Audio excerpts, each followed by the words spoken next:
There's a version of you that meditates, that reads philosophy, that says it's let go of things.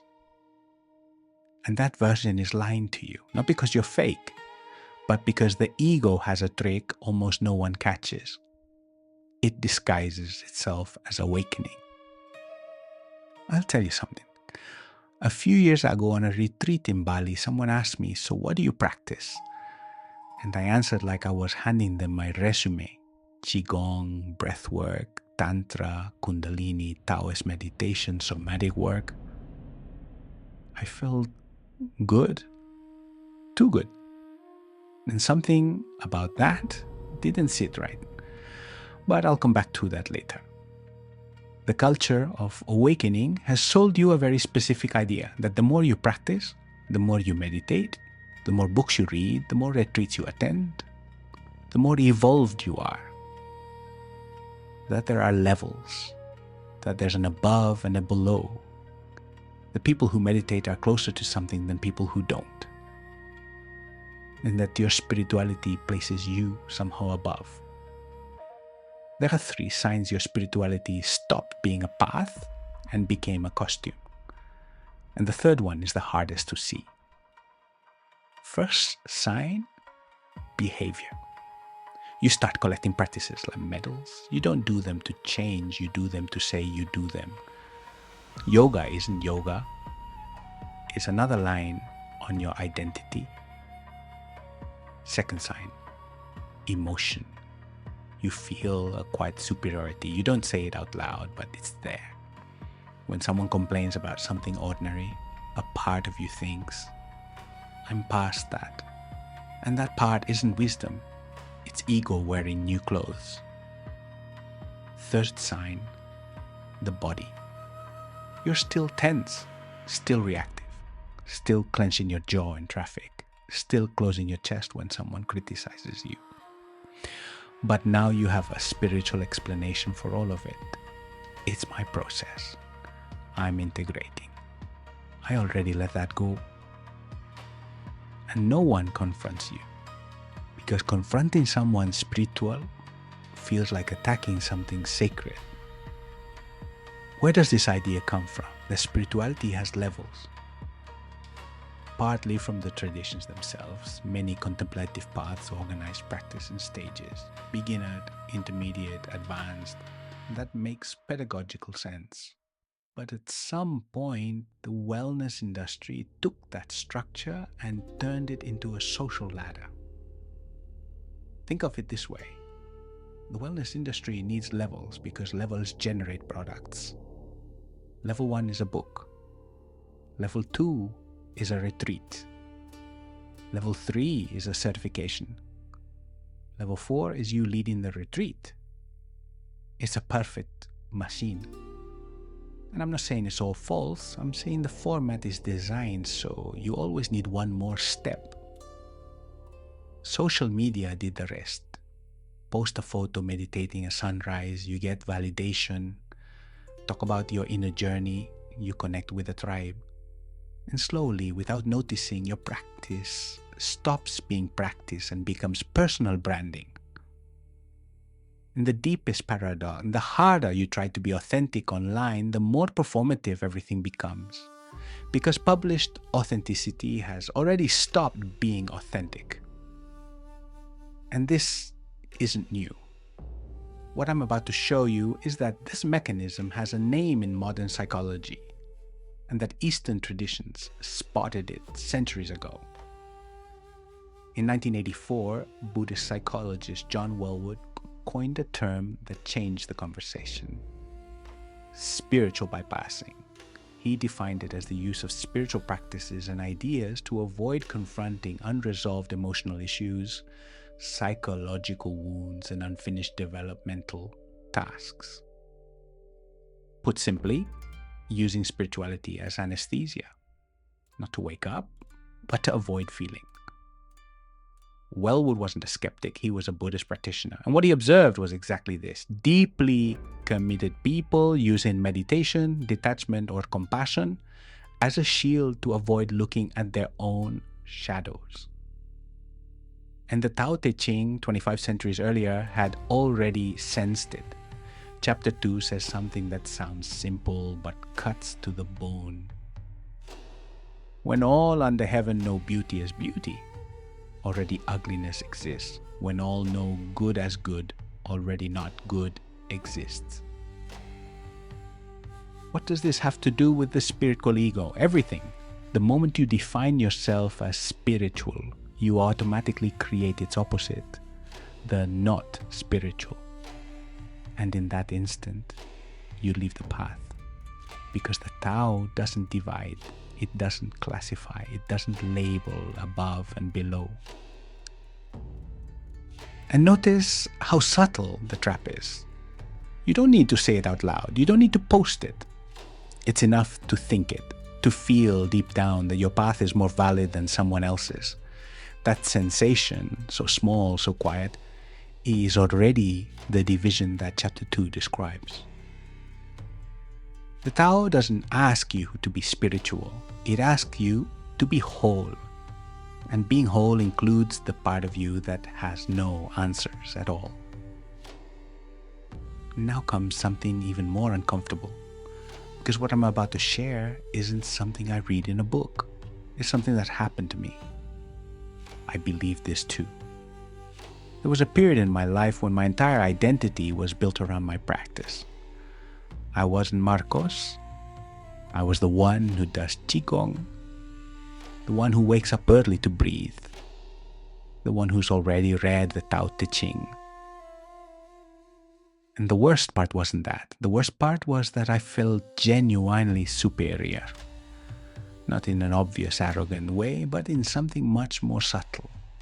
A kind, gentle pity toward those who can't see. I felt compassion for people who didn't meditate. And that compassion was, without my knowing, the most refined form of contempt. The ego doesn't disappear when you start practicing. It moves. It puts on linen clothes and starts speaking in a quiet voice. Chapter 48 of the Tao Te Ching proposes something that sounds absurd to the modern mind. In pursuit of learning, every day something is gained. In pursuit of the way, every day something is lost. Lost. Not gained. Not accumulated, lost. The Taoist alternative to the spiritual ego is not being spiritual the right way. It's releasing the very idea of being spiritual. And this is where the metaphor I want to leave with you comes in. Picture a mirror. A clean, well-polished mirror reflects everything in front of it without adding anything. It doesn't say this is beautiful and this is ugly. It doesn't hold on to one image or reject another. It simply reflects. Now picture a mirror that starts looking at itself, that becomes fascinated with its own frame, that takes pride in how well it reflects, that begins comparing itself to other mirrors. What happens? It stops reflecting. It fills up with itself. That is exactly what the spiritual ego does. It takes the practice, which should be a transparent mirror, and turns it into an object of self-admiration. The Tao invites something different. Be a mirror without a frame, reflects without retaining, practice without accumulating. Because chapter 33 says it with brutal clarity, he who knows himself is wise. Not the one who displays himself, not the one who labels himself, the one who knows himself. And knowing yourself in the Tao looks much more like silence than discourse. But here's where it gets truly uncomfortable. Because if I'm telling you don't identify with your spirituality, aren't I falling into the same trap? Deconstructing the spiritual ego can also become a form of ego. I'm the one who already saw through the trap. See, another layer, another costume. And the Tao doesn't save you from that. There's no arrival point where you're safe. The Zhuangzi has a parable that illustrates this with almost comedic precision. A man tries to flee from his own shadow. He runs faster and faster, but the shadow always follows. He exhausts himself, he despairs. And the solution was so simple, it hurts. Stop. Sit down in the shade of a tree. And the shadow disappears. Not because he defeated it, but because he stopped running. The spiritual ego is like that shadow. You won't eliminate it by running faster, or meditating longer, or reading one more book. It dissolves when you stop trying to dissolve it. And that is deeply uncomfortable because it means there is no solution. There is attention, there is honesty, there is humor about your own traps, but there is no final victory. Taoism doesn't offer you a destination. It offers you a way of walking. And part of that way is accepting you'll stumble over your own ego again and again, that you'll feel illuminated on a Tuesday and completely lost on a Wednesday. And that's not failure. That's exactly what's supposed to happen. Where the spiritual ego does the most damage is in relationships. And almost no one talks about this. See if any of these sound familiar. Your partner gets upset about something legitimate and you respond, I've already let that go. As if your detachment is superior to their pain. A friend tells you about a problem, and instead of listening, you offer a teaching. Not a hug, a teaching. You judge someone close to you because they eat badly, because they don't meditate, because they aren't working on themselves. And that judgment comes disguised as concern. Or this one, the most subtle of all. Your family doesn't share your path and you feel alone, that nobody understands you, that you're surrounded by people who are asleep, and from that self-imposed solitude, you withdraw emotionally. You don't fight, you don't raise your voice. You simply stop being present. And you justify it with a phrase that sounds spiritual. I'm protecting my energy. The spiritual ego turns relationships into classrooms, and you're always the teacher. But love doesn't work that way. Real love, the kind that Tao describes as water that nourishes without demanding, doesn't need hierarchy. It doesn't need one person above and another below. Let's do something together. Just 60 seconds. Think of the last time you did something spiritual, meditated, read something profound, did a practice, whatever it was. Now, without judging yourself, ask just one question. Did I do this because it transforms me? Or because it makes me feel special? Don't look for the right answer. There is no right answer. Just notice what comes up. Now breathe.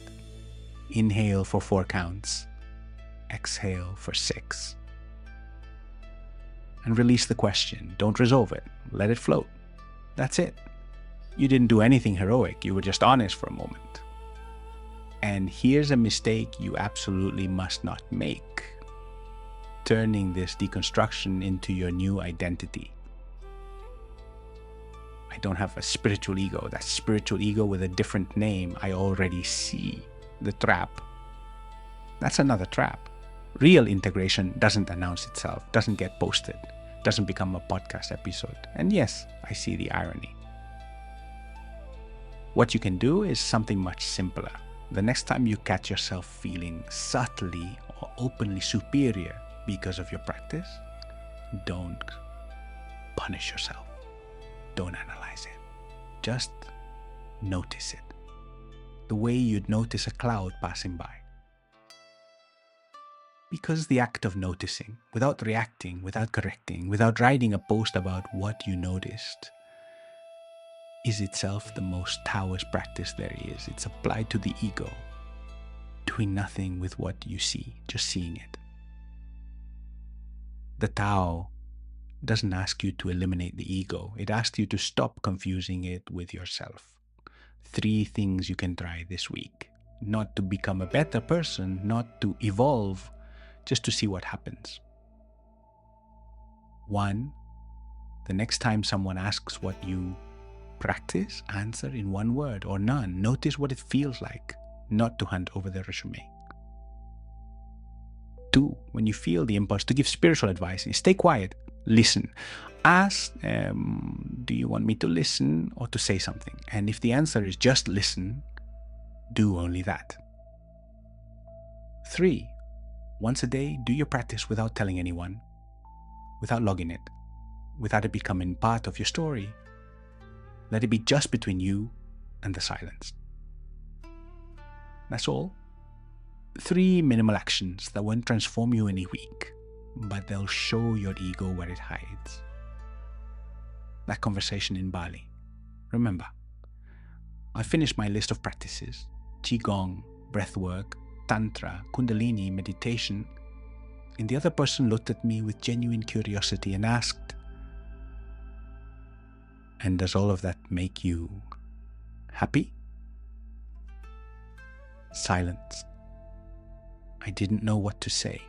Not because the answer was no, but because I had never asked myself that question without the ego present.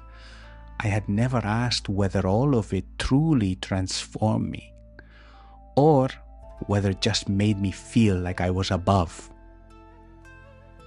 That was the moment the mirror turned around, and the phrase I want to leave you with today is this: the Tao doesn't need you to put your name on it. It flows just fine without your understanding. And you, when did you realize your spirituality had become another form of ego? Or are you not sure yet? Leave it in the comments. No filter, no pretty phrase. Just what is. And if this video moves something inside you, subscribe. Not because I need numbers, but because what comes after this episode goes even deeper. See you in the next one. See you in the Tao within. Thank you for being here.